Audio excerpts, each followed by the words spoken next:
Welcome sa pinaka very first edition ng aking podcast at pag-uusapan natin ngayon ay ang relationship goals. Relationship goals, tama ba dun? Relationship goals. Ayun, basta yun. Si Denise at ang boyfriend niya si Luan. At sa mga hindi nakakaalam, si Denise ay naging katrabaho ko sa McDo at hindi ko alam kung paano nagsimula yun. Paano ba nagsimula yung pagkakaibigan natin?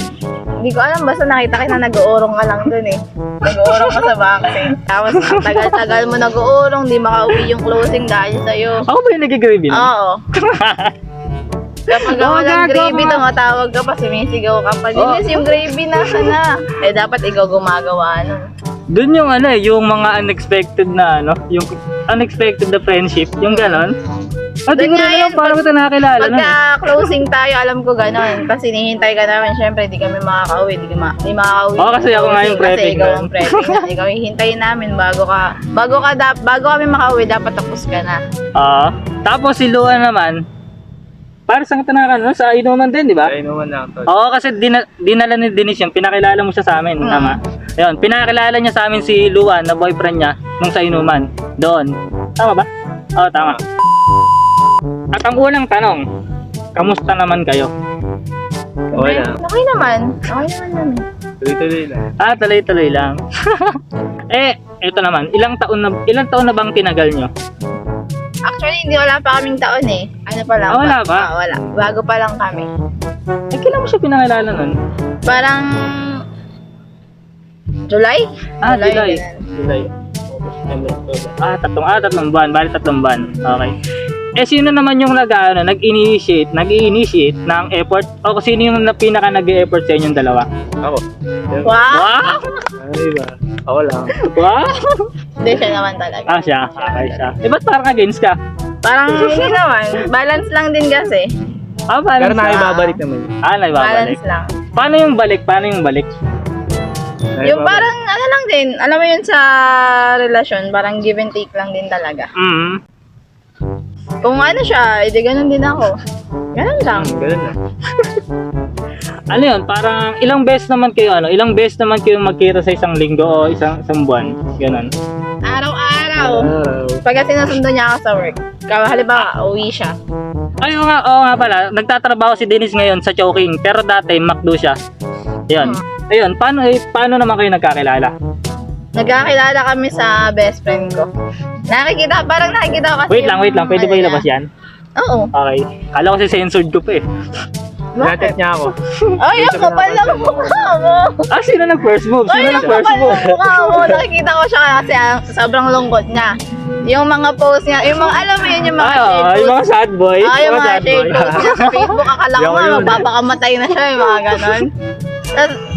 Parang ikaw yung knight in shining armor, pare. Sinalo niya ako. Tapos, wala lang, parang inamusta ko lang siya na, kasi kilala naman siya ng best friend ko eh. Tapos hanggang sa yun, tapos pinakilala siya sa akin ng best friend ko. Sabi niya, ganun daw. Doon kayo nagsimula? Si Luan Eka, ganyan. Sige ka ako. Okay. Ganun. Ang kulit Tapos, saliwa ko siya din unang chinat. Saliwa? Dito rin? Nandito siya nung Kakauwi niyo lang. kakauwi lang natin nun. Galing din tayo dito nun. Tapos nag-chat sabi niya, tara dito. Oo nga pala guys, parang ito yung continuation o yung pinagpapatuloy kasi galing lang kami sa Sambales nun. Siguro ipapakita ko sa yung video, tingnan mo to. Ayan dyan, sa may parte na to, ayan. Andun yung video namin na kasama ko si Denise nun pero hindi pa namin kilala si Luan. Tama ba? Ayun, yung pinakauna. Kung hindi nyo pa napapanood nyo, panoorin nyo na. Eto naman, ano yung future goals nyo? Di ba, kasi tayo Gen Z ba? Gen Z din ba kayo? Kasi yung mga Gen Z ngayon, mahilig mag-Facebook, mag-scroll sa Facebook. Makikita mo sa newsfeed mo na yung mga relationship goals, yung mga ganun ba? Ano yung relationship goals nyo? Kami? Travel lang talaga. Mag-travel kami. Kumain. Kain lang. Midnight snack. Ganon. Ano naman, yung kung magiging kayo pa rin, ano yung nakikita nyo sa sarili nyo ng 10 years from now? Ano yung nakikita nyo sa nyo? Oo na. Pare, magsalita ka naman, pare. Baka may gusto mong iambag sa usapan, pare. Paano ba? Bigay ko muna. Ako, parang nakikita ko lang sa amin 10 years from now na may sarili na kaming bahay, may negosyo na kami. Pare, malupit din yung gano'n, Malupit din yung ganun. May bahay ka na sa 10 years from now. May bahay na kami. Pero ano yung magiging, kung magiging unique ka, ano yung mararating nyo sa 10 years na yun? Ako. Magkakaroon kami ng masayang pamilya. Yan! Yan! Mga 10 pare, ayun, 10 batik. Pang street dance. Gusto ko ng basketball player. Hindi, pang street. Bukod sa bahay, stable, siyempre. Stable sa financial. Tapos sa mga anak, siyempre, mga ano pa yung maano nyo doon? Ano pa yung nakikita nyo sa 10 years from now? Kami pa din. Kayo pa Kami pa din. din. pa din. Walang pagbabago. Pagkaya na! Naka-video yan! Pagkaya hindi totoo yan. Kailangan 10 years from now, mapanood namin to, kailangan kami pa din. Pagka hindi. Hindi, alaala din. Buburahin ni Ivan yan. Pagka hindi, buburahin niya yan. I-delete niya yan. Sayang video, sayang effort ko. Ano naman yung yung masasabi nyo sa law of attraction? Kasi tayo nung mga Gen Z, tamang scroll din tayo, mga nakakapanood tayo ng mga TikTok, Facebook Reels. At siguro kilala nyo din tong yung nagsabi na ito nung your thoughts becomes your words and your words becomes your action and your action becomes your reality. Sa akin, kung ako tatanungin mo dun kasi ako dati, ito yung pinaka-example ko sa inyo, yung ako dati, gusto ko lang mag-video kunyari yan lang, ganon. Gusto ko lang mag-vlog kunyari, ganon. Yung dati, iniisip ko lang siya, tapos hanggang sa maging ko na siya, ginawa ko na siya, in-execute ko na siya, naging action ko na siya, at ayun na mismo yung nagiging reality ngayon. At hindi ko lang alam kung magbubunga ba tong kagaguhang ginagawa ko na to, syempre. At kaya siguro kayo ngayon, tatanungin ko kayo, ano yung pinaka-law of attraction nyo? Ikaw pare? Pagtatato. Yung sa pagtatato mo na yun, ano yung pinaka mo siya, yun yung para foundation niya, ano yung pinaka-law of attraction mo sa kanya? Dati wala naman akong balak. Scatter lang, ganun pare, no? Scatter lang. Hanggang sa nagustuhan ko. Iniisip na gusto ko. Ayun, ganun. Ikaw? Ako, dati iniisip ko lang to yung mag-travel. Dati talaga iniisip ko lang to na makapunta ako sa ganito. Nung unang punta ko parang high school na din yata ako na unang travel. Tangina ako, nahihilo dito eh. Tapos parang hanggang sa iniisip ko na Ay, hindi to scripted Baka sabihin nyo scripted to, hindi to scripted. Hindi, gusto ko madami akong mapupuntahan na mga ganun.